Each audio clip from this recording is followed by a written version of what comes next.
keperluan ibadah online yang harus kalian perhatikan ya.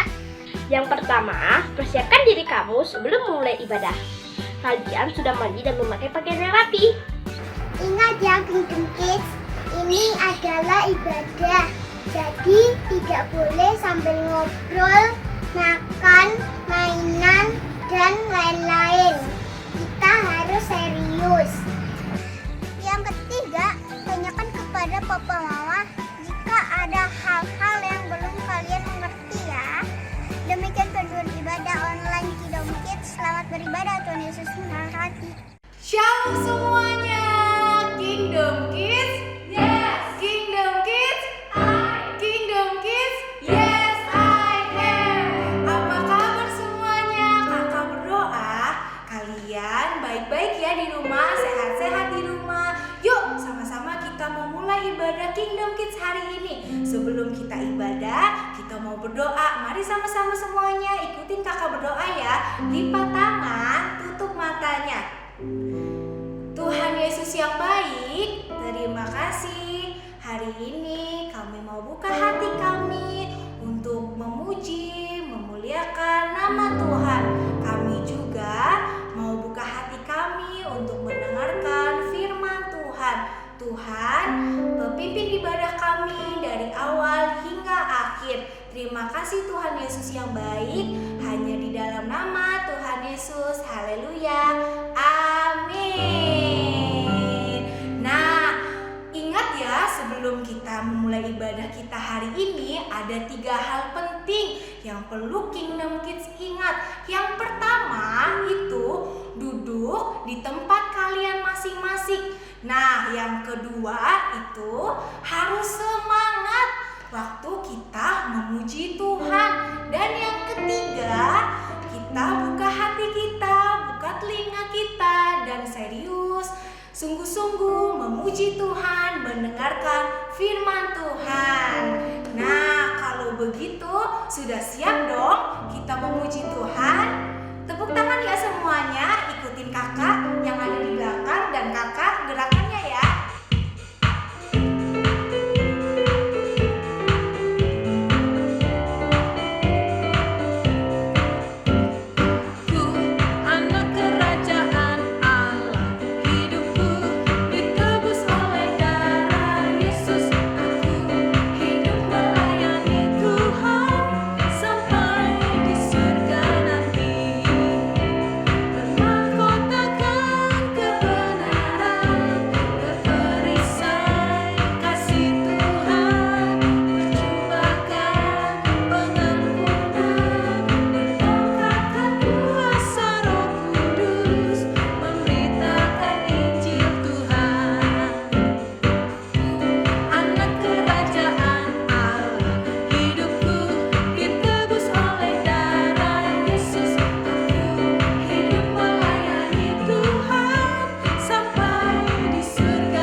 dengarkan firman Tuhan hari ini, tapi sebelumnya kita mau berdoa terlebih dahulu. Ikuti Kak Opi berdoa ya. Tuhan Yesus, hari ini aku bersyukur buat semua kebaikan-Mu. Sebentar kami mau dengar kebenaran firman-Mu. Biarlah Tuhan, firman-Mu itu tertanam dalam hidup kami. Di dalam nama Tuhan Yesus, haleluya, amin. Yeay, semuanya siap dengar firman Tuhan? Kopi punya temen mana ya? Coba ya aku panggil. Ada temanku banyak loh. Hai Kristi. Halo teman-teman. Gimana kabarnya? Baik Kak. Baik. Yuk kita mau main dulu ya sebelum kita dengar. Oh iya Kak, aku ada temen. Oh iya. Panggil ya. Panggil yuk. Sini. Wah. Hai semua. Nih, Kak Opi punya hati. Hatinya ada yang merah, ada yang hitam. Kita mau main dulu ya sebelum dengar firman. Yuk, Kristi coba hadap ke belakang dulu. Nah, aku mau bagi ini teman-teman. Siapa ya yang pegang hati hitam?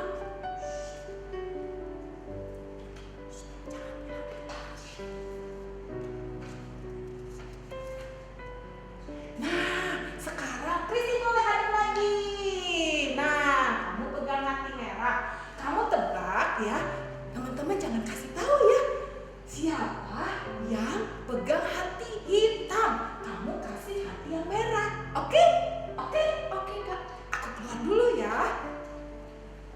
Wah teman-teman, aku mau nebak nih. Siapa ya yang punya hati warna hitam? Rina, hati kamu warna hitam ya? Tuh, hati aku warna hitam. Wah betul teman-teman, hatinya warna hitam. Tapi hati hitam itu nggak bagus. Jadi aku mau kasih hati yang warna merah. Nih. Makasih. Oke. Terus siapa lagi ya yang punya hati warna hitam?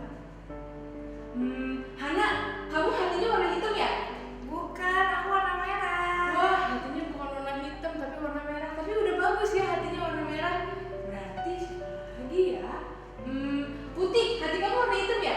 Iya, warna hitam. Wah, bener hatinya warna hitam. Tapi aku mau kasih kamu hati warna merah, soalnya hati warna merah yang lebih bagus. Jadi sekarang kita punya hati yang warna merah semua. Yeay! Yaudah yuk, hati kita kan warna merah. Ayo, Pak. Nah, tadi kan, wah hebat ya, Kristi bisa tebak siapa yang punya hati hitam, siapa yang punya hati merah. Wah hebat ya, nih hati merah menggambarkan hati Tuhan Yesus. Hati kita yang hitam karena hati Tuhan Yesus yang mengasihi kita bisa jadi putih loh teman-teman. Wah hati kita bisa dibersihkan karena siapa tadi? Tuhan Yesus, betul. Tuhan mau melayani kita. Untuk apa? Untuk kita bisa menjadi orang-orang yang luar biasa. Kita bisa hidup, kita bisa juga menjadi anak-anak yang hebat. Karena Tuhan Yesus mau mati buat kita. Kita yang harusnya tadi mati, tapi kita bisa hidup karena siapa? Tuhan Yesus. Hati kita sudah dibersihin. Nah hari ini kita mau belajar kebenaran firman Tuhan, kuasa untuk apa? Melayani. Coba ikuti Kopi. 1, 2, 3, kuasa ya untuk melayani. Nah, diambil dari mana? Dari Matius pasal 18 ayat 15 sampai 20. Di sana apa sih yang kita mau pelajari? Nih, jadi gini nih teman-teman. Kalau kita pernah gak sih punya temen yang nyebelin banget? Temen yang bikin kesel. Kita tahu nih dia suka bikin dosa, dia suka bikin salah. Padahal kita kan sayang sama teman-teman kita ya. Kita itu kan pengen teman-teman kita juga baik kan, enggak nakal, enggak bikin ulah, enggak bikin dosa. Nah, tapi kalau kita sebagai teman yang baik, sebagai anak Tuhan Yesus, apa yang kita harus lakuin sama teman-teman kita ini supaya mereka bisa berubah, mereka bisa mengalami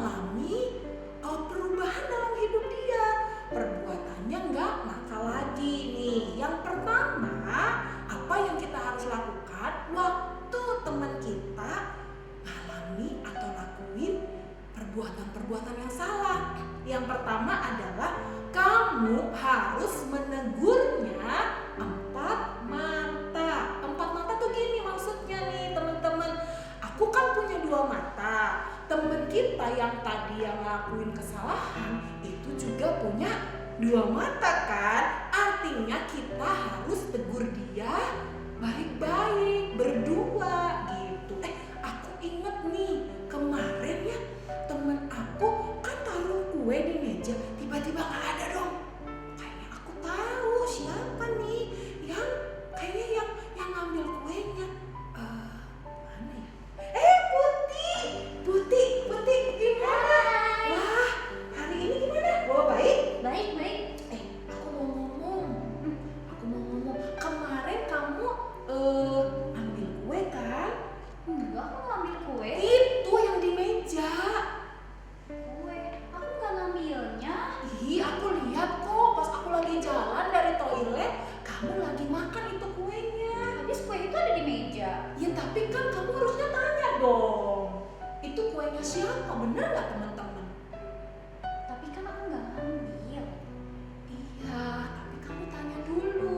Kalau mau makan, jangan asal ambil. Ih, karena aku nggak ngambil. Ih, tuh kan, dia dikasih tahu nggak mau denger. Padahal nih, aku baru dari toilet, aku lihat dia ambil kuenya temen aku yang lain. Kan harusnya ngasih tahu dulu, harusnya nanya dulu maksudnya ini kue siapa. Tuh, tapi kalau kita tegur teman kita tadi, terus dianya nggak mau dengerin kita, dianya malah kesel kayak tadi. Nah, jangan lupa ya, ada yang kedua. Tapi yang pertama tadi kayak di dalam Matius tadi 18 ayat yang ke-15. Apabila saudaramu berbuat dosa, tegur dia di bawah empat mata. Jika ia mendengarkan nasihatmu, engkau telah mendapatkannya kembali. Jadi yang pertama apa teman-teman? Tegur empat mata. Artinya kita ajak dia ngomong baik-baik, betul? Itu yang pertama. Nah, tapi kalau yang misalnya tadi nih gak mau dengerin kita, apa yang kita harus lakuin? Yang kedua adalah kita harus panggil atau ajak orang-orang di sekitar kita yang mungkin tahu nih kejadiannya. Karena firman Tuhan ngajarin kita harus, misalnya ada yang begitu tuh tadi gak mau dengerin nasihat kita ajak orang atau dua orang lain supaya membantu menasehati teman kita. Kalau tadi misalnya di sekolah minggu nih, ada kakak pembina, kita bilang cerita sama kakak pembina kita. Atau ada teman yang lain yang lihat kejadian itu. Nah, misalnya nih ya, kan tadi kan ngambil kue temen aku nih. Yang punya kue datang, ada nih. Rina. Kemarin kue kamu kan yang dimakan ya? Iya, waktu itu aku simpen kue, terus aku ke toilet. Pas aku kembali lagi, itu udah nggak ada. Kuenya nggak ada. Tapi kamu tahu nggak siapa yang makan? Aku nggak tahu siapa yang makan. Kamu nggak tahu siapa yang makan? Enggak. Kayaknya ada kakak yang lain deh kayaknya ya. Coba. Waktu itu ada Kak Hana deh kayaknya. Coba Han sini Han. Kamu kemarin dia nggak kuenya Rina? Lihat ada di meja. Ada di meja kan? Iya. Betul kan? Tadi aku udah tegur Putih, tapi dia nggak ngaku. Padahal kan itu kue kamu kan? Iya, itu kue aku. Tuh, coba kita panggil dulu deh si Putihnya ya, supaya kita mau nasehatin sama-sama. Karena aku kan tadi nggak berhasil. Putih sini lagi dong. Tuh, kan itu kuenya Rina. Jadi Putih. Aku kan nggak ngambil. Tapi tadi aku lihat kue itu ada di meja. Aku nggak ngambil, habis kue itu ada di meja. Tuh, jadi kita bisa panggil orang-orang yang memang tahu, orang-orang yang bisa bantu nasehatin teman kita, ya. Oke, jadi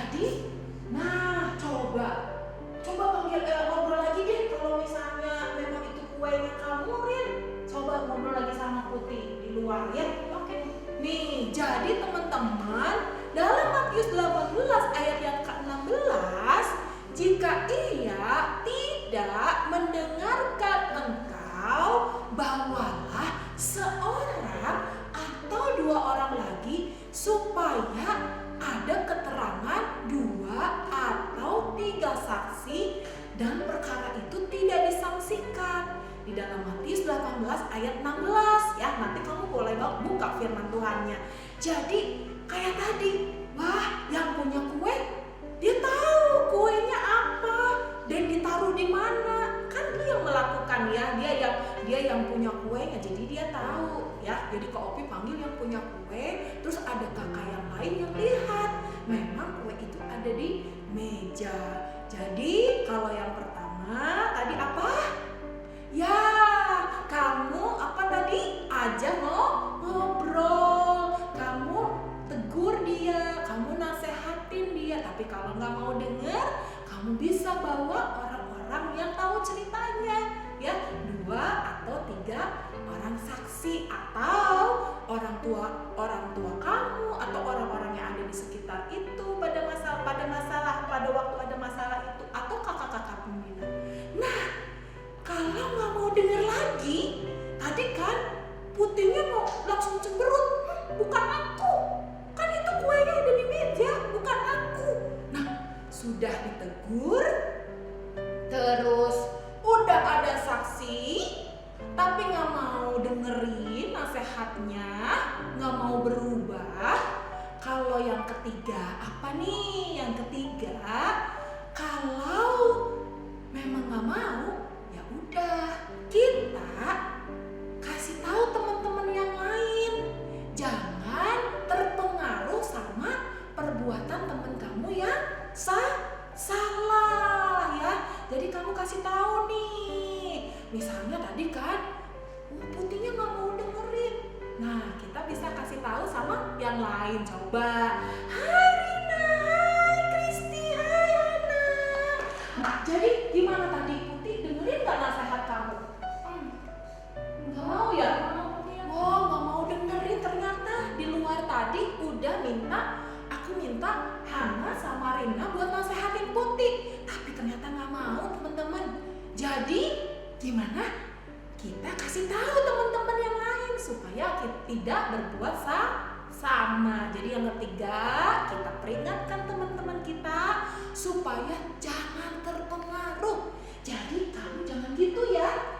Ya, nggak boleh gitu. Kalau ada kue atau barang-barang teman-teman kamu harus apa? Tanya, betul? Iya, kalau bukan punya kamu, terus kamu makan nggak? Enggak. Kalau iya betul, kalau itu bukan punya kamu ambil nggak? Nggak boleh. Jadi nggak boleh ya, jangan terpengaruh ya. Meskipun tadi nggak mau dengerin, tapi kita kasih tahu teman-teman yang lain supaya kita nggak sama perbuatan kita. Oke, makasih teman-teman. Ya, jadi apa yang harus kita lakukan? Kita bisa cerita sama teman-teman kita, jangan kayak gitu, jangan gitu ya. Jadi sama ya yang ketiga tadi, kalau nggak mau dengerin ya apa yang dikatakan teman-temannya untuk menasehati, Matius 18 ayat 17 bilang begini, jika ia tidak mau mendengarkan mereka, sampaikanlah soalnya kepada jemaat. Dan jika ia tidak mau juga mendengarkan jemaat, pandanglah ia sebagai seorang yang tidak mengenal Allah, seorang yang pemungut cukai. Wah, ngeri ya teman-teman. Jadi apa yang harus kita lakukan? Jadi kalau kita melakukan tadi ya, kalau kita salah, dengerin nasihat temennya. Jangan berkeras hati, aku nggak salah, itu kan bukan kue aku. Ya, kalau ada teman kita menegur kita, ayo dengerin. Terus kita bertobat, kita berubah, ya kita berubah. Jadi jangan sampai kita ngeyel, terus akhirnya bawa saksi teman-teman kita yang lain. Dan kalau kita nggak mau dengerin, kita nggak mau berubah, wah yang ketiga ngeri ya teman-teman. Wah, dianggap dia tidak mengenal Allah. Wah, mau? Enggak kan? Kita kan nggak mau kita dijauhin sama teman-teman kita. Jadi kalau kamu atau kita ngelakuin kesalahan, ada orang yang menegur kita, yuk dengerin. Meskipun nggak enak, tapi kita dengerin, kita bilang terima kasih, terus kita berubah, ya. Nah, tapi kalau kamu yang mau menegur teman kamu, kalau kamu ketemu sama teman kamu yang lakuin salah, kamu juga harus belajar introspeksi. Apa sih introspeksi? Introspeksi itu kita harus lihat diri kita juga. Jangan suka-suka sok-sok kasih nasihat, kamu salah.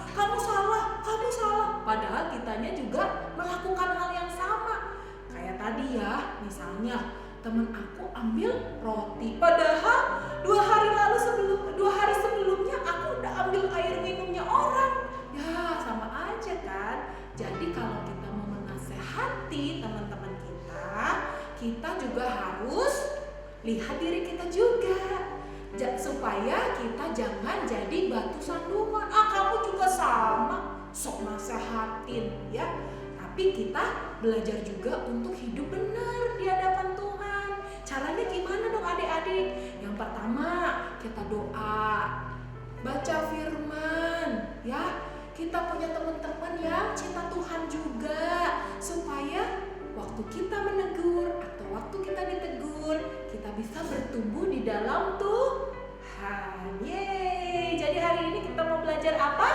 Untuk melayani teman-teman kita. Ya, tapi jangan lupa ya, kita harus bertumbuh di dalam Tuhan supaya waktu kita menasehati orang, kita bisa jadi berkat dan orang yang kita nasehati bisa berubah, bertobat, mengalami Tuhan, bertumbuh di dalam Tuhan. Oke teman-teman, yuk mulai hari ini yuk kita mau belajar untuk melayani. Kita mengasihi teman-teman kita dekat sama Tuhan, supaya apa yang kita ucapkan, apa yang kita lakukan, apa yang kita kerjakan, semuanya mendatangkan kemuliaan bagi nama Tuhan. Oke.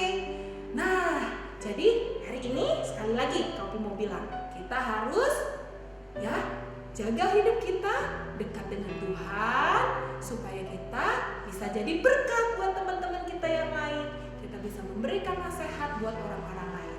Oke? Setuju? Yeay. Oke teman-teman, jadi kita mau sungguh-sungguh jadi berkat di mana saja. Nah, firman Tuhan hari ini ngingetin kita untuk kita melayani. Kita sebelumnya dilayani ya, mengalami Tuhan dalam hidup kita supaya kita mengalami dan melayani orang lain dengan baik. Yuk kita berdoa ya untuk kebenaran firman Tuhan hari ini. Ikuti lagi Kak Opi berdoa ya. Tuhan Yesus, terima kasih buat hari ini. Aku mau belajar melayani Engkau di mana saja Tuhan. Jadi teman yang baik, jadi sahabat yang baik, tapi kami mau juga terus diperbaharui di dalam Tuhan. Terima kasih Tuhan Yesus. Aku bersyukur. Haleluya. Amin. Ya, ayat hafalan minggu ini jangan lupa ya, kita hafalkan ya bersama-sama. 1 Tesalonika 5 ayat 11. Karena itu nasihatilah seorang akan yang lain dan saling membangunlah kamu seperti yang memang kamu lakukan. Ulangi lagi ya.